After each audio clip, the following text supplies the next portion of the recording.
দেখো,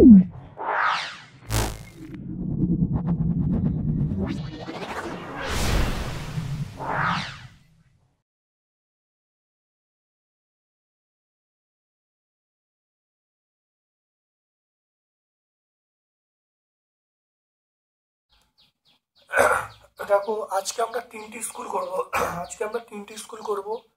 একটা Singur মহামা high school, আর একটা হলো বরিশা পূর্বপাড়া হাই স্কুল, তারপর হলো কোলা ইউনিয়ন হাই স্কুল।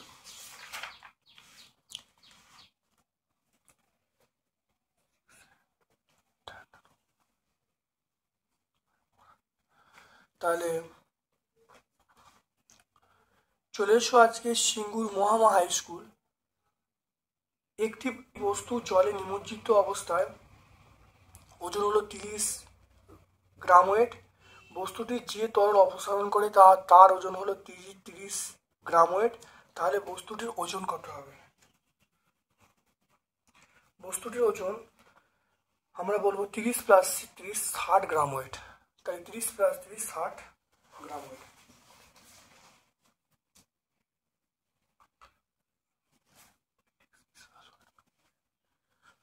এখানে 10 কেজি ভরের একটি বস্তুকে পৃথিবী যে বলের দিকে টানে সেটা হলো F সমান mg।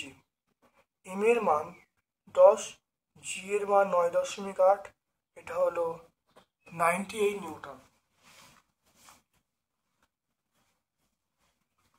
তাহলে m এর মান 10, g এর মান কত? 9.8, এটা সমান 9.8 নিউটন। তারপরে নিচে যৌগগুলির মধ্যে কোনটা সমযোজী যৌগ? নিচে যৌগগুলির মধ্যে সমযোজী যৌগ আমরা বলবো জল। গ্যালিয়ামের গলনাঙ্ক সেটা আমরা বলবো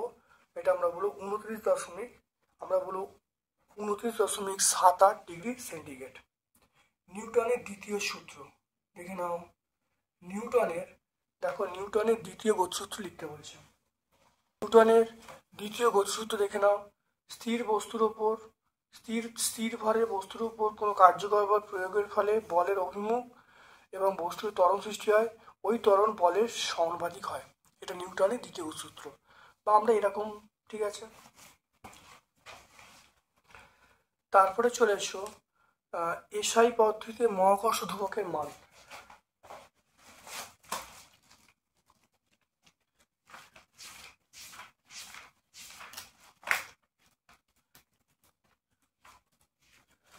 এখানে এসআই পদ্ধতিতে মহাকর্ষ ধ্রুবকের মানটা, এটা মনে রাখবে, এটা পেজ নম্বর 17।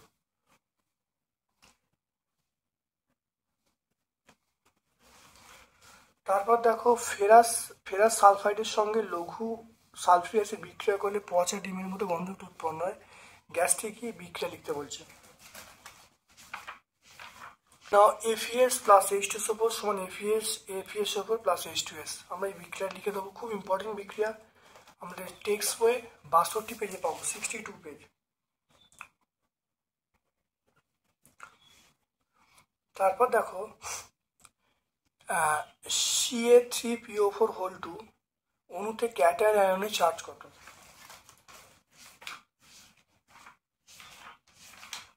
চার্জ আমরা বলবো +2, অ্যানায়নের চার্জ আমরা বলবো -3।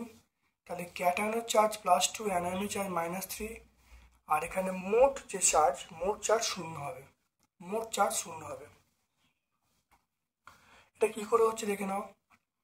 তাহলে দেখে নাও, 3, এখানে দেখো 3 ইন্টু এই 2, 3 ইন্টু 2, দেখো 3 ইন্টু 2 গুণ করলাম। তারপর দেখো -3 ইন্টু 2 প্লাস 2 ইন্টু -3, দেখো 0। তাহলে দেখে নাও 3 ইন্টু 2, 3 দুগুণে 6, আর এখানে দেখো 2, তাহলে এটা এর জন্য দেখো -3, তাহলে -3 ইন্টু 2 গুণ করলে তাহলে মোট চার্জ 0। 3 বর্গমিটার জায়গা জুড়ে 15 নিউটন বল কাজ করছে, চাপের মান কত? চাপ বলবো বল বাই ক্ষেত্রফল। বল মানে 15, ক্ষেত্রফল মানে 3, তাহলে এটা বলবো 5 নিউটন পার মিটার স্কোয়ার। তাহলে এটা ভাগ করলে হবে 5 নিউটন পার মিটার স্কোয়ার।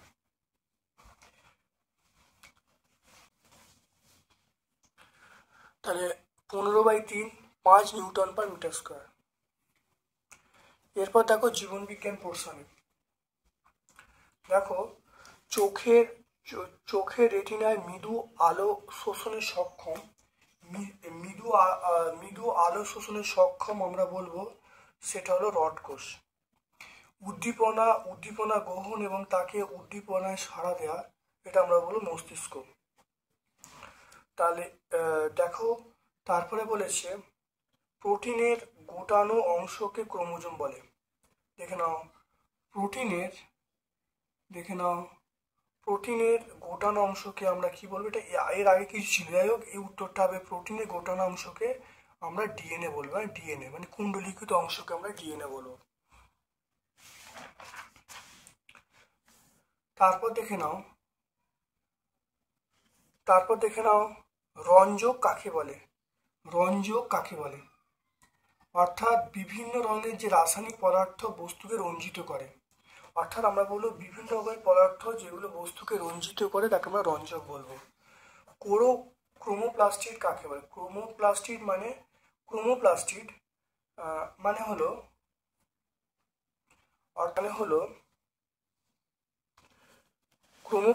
মানে হলো আমরা বলবো যে রঙিন প্লাস্টিড, ফুল এবং ফলের যে বর্ণ তার ধারণ করে তাকে বলবো ক্রোমোপ্লাস্টিড।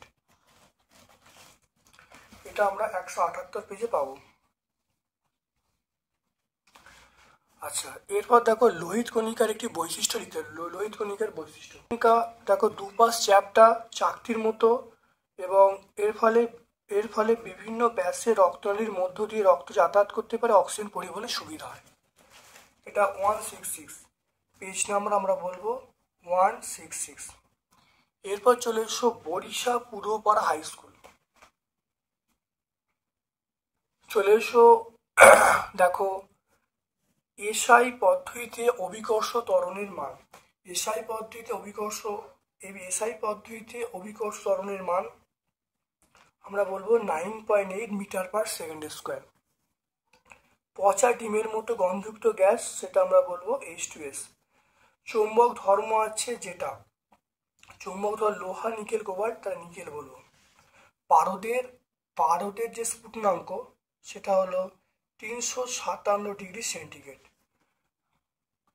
পচা, তাহলে মিথেনের অণুতে উপস্থিত সমযোজী বন্ধন, মিথেন অণুতে সমযোজী বন্ধন 4টি।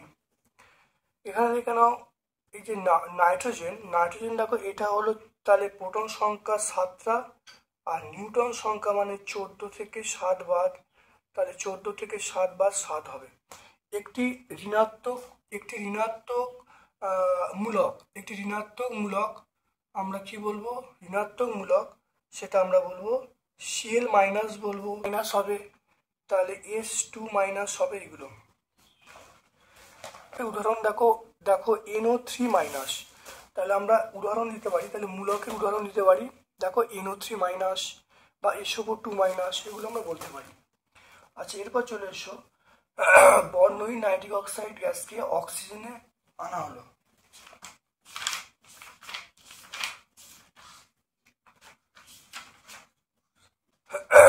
বর্ণহীন নাইট্রিক অক্সাইড গ্যাসকে অক্সিজেনের সংস্পর্শে আনা হলো।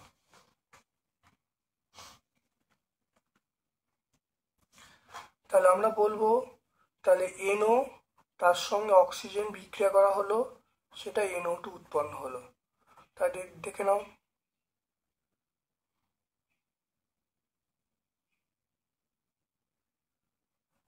তাহলে বর্ণহীন নাইট্রিক অক্সাইডকে অক্সিজেনের সংস্পর্শে আনলে নাইট্রোজেন ডাইঅক্সাইড উৎপন্ন হয়, এটার বর্ণ হলো বাদামি। তারপর চলে এসো আইসোটোপ কাকে বলে উদাহরণ দিতে বলছে। সব পরমাণু প্রোটন সংখ্যা সমান কিন্তু নিউট্রন সংখ্যা আলাদা, তারা আমরা বলবো আইসোটোপ বলে। তাহলে এটা হলো 74 পেজে পাবো। উদাহরণ দেখো আমরা পেয়ে যাবো 1H1 2H1 3H1 এগুলো, এটা 74 পেজ।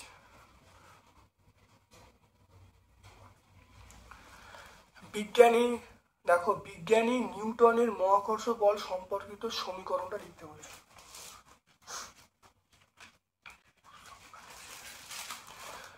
তাহলে মহাকর্ষ বল সমীকরণটা ভালো দেখে নেবে, এইটা মহাকর্ষ সমীকরণটা পেজ নাম্বার 17 পাবো। দেখো জি এর মান কত, দেখো জি এর মান আমরা এটা পেয়ে যাবো, দেখো জি এর মান, তাহলে পেজ নাম্বার 17 পাবো। তারপর দেখে নাও এটা কি কি উৎপন্ন হবে, দেখে নাও Ca plus H2O CaOH whole 2, দেখে নাও Ca প্লাস H2O সমান CaOH হোল 2, তার সঙ্গে হাইড্রোজেন উৎপন্ন হচ্ছে, তাহলে এখানে আমরা বলবো H2 বলবো। তারপর দেখো FeS প্লাস H2SO4 সমান FeSO4 প্লাস H2S। এরপর চলে এসো জীবন বিজ্ঞান পোর্শন। দেখো প্রথম সজীব কোষ পর্যবেক্ষণ করেন, এটা আমরা বলবো লিভেনহক। বর্ণহীন প্লাস্টিককে আমরা বলবো লিউকোপ্লাস্টিক। পানি দিয়ে বিভাজনে অংশগ্রহণ করে, পানি দিয়ে এটা আমরা সেন্ট্রোজোম বলবো। কোন কোষীয় অঙ্গাণু সক্রিয়তা বৃদ্ধি পেলে ক্যান্সারের সম্ভাবনা বাড়ে, এটা আমরা বলবো লাইসোজোম।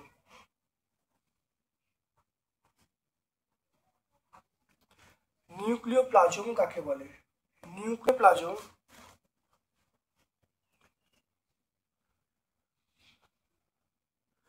দেখো নিউক্লিয়াসের ভেতরে অর্থাৎ কোষের ভেতরে ঘন গোলাকার বস্তু এবং কোষের ভেতরে ঘটা নানা জৈবিক নিয়ন্ত্রণ করে। নিউক্লিয়াসের বাইরে নিউক্লিয় পর্দা থাকে, এর ভেতরে নিউক্লিওপ্লাজম নামক তরল থাকে এবং নিউক্লিয়াসের ভেতরে বিভিন্ন সূক্ষ্ম জালিকার অংশ গঠন করে। তাই নিউক্লিয়াসের ভেতরে যে তরল দানাদার অংশ থাকে তাকে আমরা নিউক্লিওপ্লাজম বলবো, এটা আমরা পেয়ে যাব।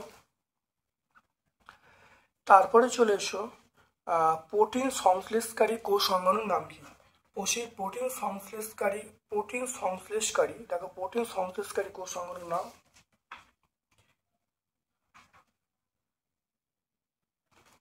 আমরা বলবো প্রোটিন সংশ্লেষ করে সেটা রাইবোজোম। প্রোটিন সংশ্লেষ করে রাইবোজোম। ইলেকট্রন অনুবীক্ষণ যন্ত্রে কাঁচের পরিবর্তে কি ব্যবহার করা হয়, ইলেকট্রন অনুবীক্ষণ যন্ত্রে কাঁচের পরিবর্তে আমরা বলবো সেটা তড়িৎচুম্বক ব্যবহার করা হয়, তড়িৎচুম্বক।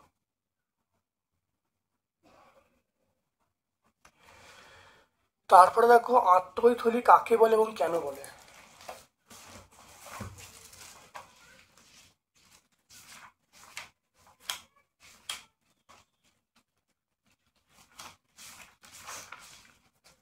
দেখে নাও আত্মীয় থলি কাকে বলে।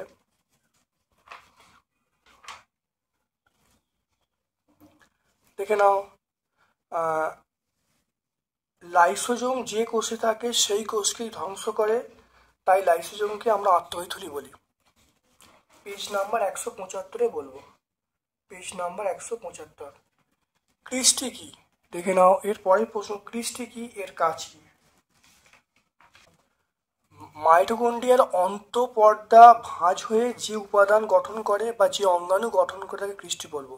মাইটোকন্ড্রিয়ার দুটো পর্দা, একটা বহিঃপর্দা একটা অন্তঃপর্দা ভাঁজ হয়ে যে অঙ্গাণু তৈরি করে তাকে আমরা ক্রিস্টি বলবো। পেজ নাম্বার 175 পাবো। এবার ক্রিস্টির কাজ কি, দেখো ক্রিস্টির কাজ আমরা মাইটোকন্ড্রিয়ার শক্তি নির্গমনে সাহায্য করে, তাই এটা 175 পেজে আমরা পাবো, পেজ নাম্বার 175 আমরা পাবো। তারপর দেখো প্রাইমর্ডিয়াল ইউটিকল বলতে কি বোঝো।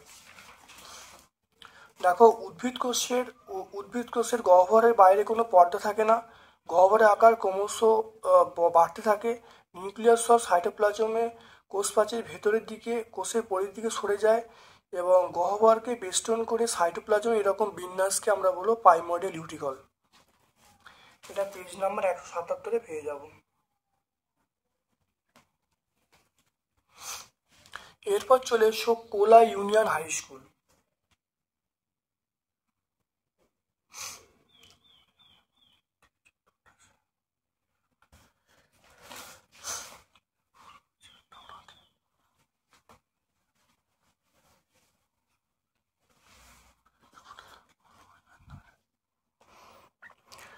চলে এসো কোলা ইউনিয়ন হাই স্কুল। দেখো কোষের শক্তিঘর বলা হয় মাইটোকন্ড্রিয়াকে, কোষের মগজ বলা হয় আমরা বলবো নিউক্লিয়াসকে। তারপরে গলগি বস্তুর কাজ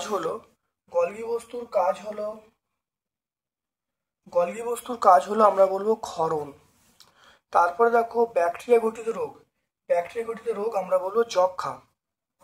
তারপরে বসন্ত রোগের টিকা, বসন্ত রোগের টিকা আবিষ্কার করেছেন যে বিজ্ঞানী, তার নাম হলো, সেটা আমরা বলবো জেনার। জেনার। তারপরে এটার জন্য যে রোগ হয় সেই রোগটার নাম আমরা বলবো প্লেগ। এই রোগটার নাম হলো প্লেগ। তারপরে একজন স্বাভাবিক মানুষের দেহকোষে নিউক্লিয়াসে ক্রোমোজোম সংখ্যা কটা, আমরা বলবো 46টা, 46। তারপরে গুটি বসন্ত প্রতিরোধের জন্য ড্যাশ প্রয়োজন, এটা আমরা বলবো টিকা প্রয়োজন। হ্যাঁ, টিকা। নিউক্লিয়াসের ভেতরের দিকে যে সূক্ষ্ম জালিকাকার অংশ দেখা যায় তাকে আমরা কি বলবো, তাকে বলবো ক্রোমাটিন জালিকা। ক্রোমাটিন জালিকা, তাকে বলবো ক্রোমাটিন জালিকা। তারপরে পাখিরা যাতে অনেকক্ষণ উঠতে পারে তার জন্য রক্তে অতিরিক্ত হিমোগ্লোবিন থাকে।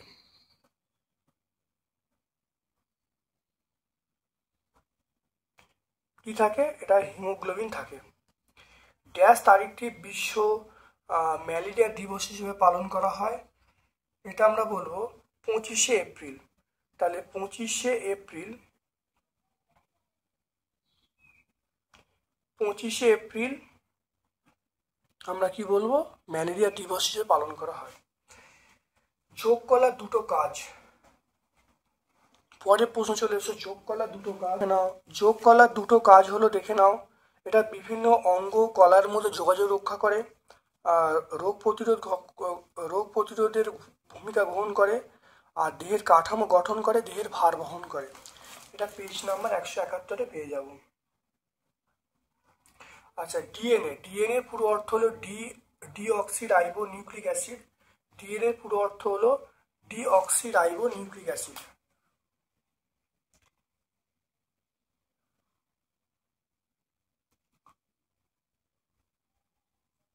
এটা আমরা বলবো ডিএনএ মানে ডি অক্সি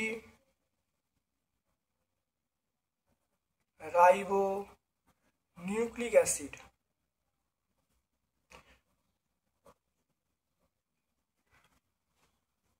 এরপর দেখো গ্রানা কোথায় থাকে। গ্রানা হলো গ্রানা থাকে ক্লোরোপ্লাস্টিকে। গ্রানা দেখো আমরা কি বলবো, দেখো গ্রানা থাকে, আমরা বলবো ক্লোরোপ্লাস্টের মধ্যে গ্রানা থাকে। তাহলে পেজ নাম্বার 178-এ আমরা পেয়ে যাব। কালাজ্বরের জীবাণুর নাম কি? কালাজ্বরের জীবাণুর নাম হলো Leishmania, Leishmania, Leishmania donovani, Leishmania donovani. SARS, SARS হলো ফুল ফর্ম, দেখে নাও। সার্সের full form severe, severe, severe acute, severe acute respiratory, respiratory syndrome. Severe acute respiratory syndrome. এবার দেখো আমরা ভৌতবিজ্ঞান পোর্শনে চলে আসছি। কোনো তরলে ডোবানো হলে বস্তুর ওপর কত ঊর্ধ্বমুখী বল প্রয়োগ হবে তা কিসের উপর নির্ভর করে? এটা হলো, আমরা বলবো অপসারিত তরলের ওজনের উপরে। আমরা বলবো অপসারিত তরলের ওজন। তাহলে অপসারিত তরলের ওজনের উপর নির্ভর করে। এটা আমরা এর উত্তরটা বললাম। দেখে নাও, 20 নিউটন ওজনের একটি বস্তু জলে ভাসলে তার উপর প্লবতা কত হবে? তার উপর প্লবতনই হবে, 20 নিউটন হবে। পটাশিয়াম পারম্যাঙ্গানেটের বর্ণ, পটাশিয়াম পারম্যাঙ্গানেট বর্ণ আমরা বলবো হলুদ। দুটি মৌলের নাম লেখো যারা কোনো অবস্থাতে জলের সঙ্গে বিক্রিয়া করে না। জলের সঙ্গে বিক্রিয়া করে না, পিবি বলবো, আর বলবো সিউ বলবো, পিবি এবং সিউ।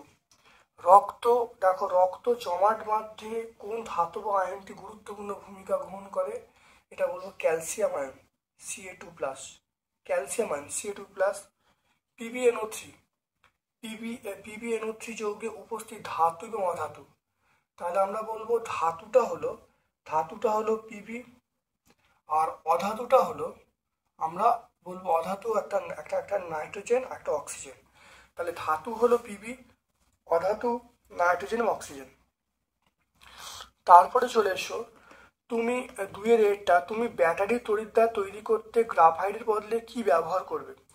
তুমি ব্যাটারি তড়িৎদ্বার তৈরি করতে গ্রাফাইটের বদলে কি হিরে ব্যবহার করবে? হিরে ব্যবহার করা যাবে না, কারণ হিরে তাপের সুপরিবাহী, তড়িতের সুপরিবাহী নয়, তাহলে হিরে ব্যবহার করা সম্ভব নয়। তারপর দেখো ভৌত ধর্ম রাসায়নিক ধর্মের মধ্যে পার্থক্য লিখতে বলছে।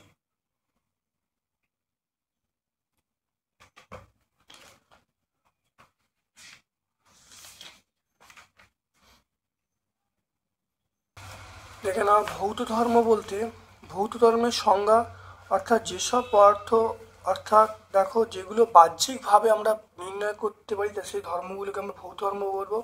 আর অভ্যন্তরীণ গঠনের মাধ্যমে চিহ্নিত করতে তার আমরা রাসায়নিক ধর্ম বলবো। ভৌত ধর্মের মধ্যে যেমন গন্ধ, বর্ণ এগুলো পড়ছে। আর রাসায়নিক ধর্মের মধ্যে আমরা বলবো, দেখো এখানে দেখো মানে বিভিন্ন উদাহরণ মরচে পড়া রাসায়নিক ধর্মের মধ্যে পড়ছে। আমরা এখানে দেখো 58 পেজে আমরা পেয়ে যাবো 58। আমরা বিদ্যালয় থেকে যে বইটা পেয়েছি সেখানে আমরা পেয়ে যাবো 58 পেজে আমরা পেয়ে যাব। দেখো তারপর দেখে নাও বোতল এবং গামলার মধ্যে সমপরিমাণ জল রাখলে কোনটির তলদেশে বেশি চাপ প্রয়োগ হবে? বোতল এবং গামলা ভালো করে দেখে নেবে, পরিষ্কারভাবে আছে, এটা তোমার পড়ে নেবে। অবশ্যই দেখো বোতলে থাকা চাপটা বেশি হবে। এটা আমরা পেজ নাম্বার 11 পেয়ে যাব। তারপরে পৃথিবী কোনো বস্তুর উপর 25 নিউটন বল প্রয়োগ করলে তার ওজন কত হবে? আমরা বলবো, দেখে নাও ওজন কি করে হবে দেখে নাও। আমরা F সমান, তাহলে দেখে নাও পৃথিবীষ্ঠে বস্তুর উপর 25 নিউটন বল প্রয়োগ করলে তাহলে বস্তুর ভর কি হবে? তাহলে M সমান আমরা বলবো F/g। F এর মানটা আমরা বলবো 25 আর G এর মানটা 9.8। এটা করলে কত হবে? তাহলে M এর মানটা আমরা পেয়ে যাব 2.55। তাহলে ভর পেয়ে গেলাম 2.55 কেজি।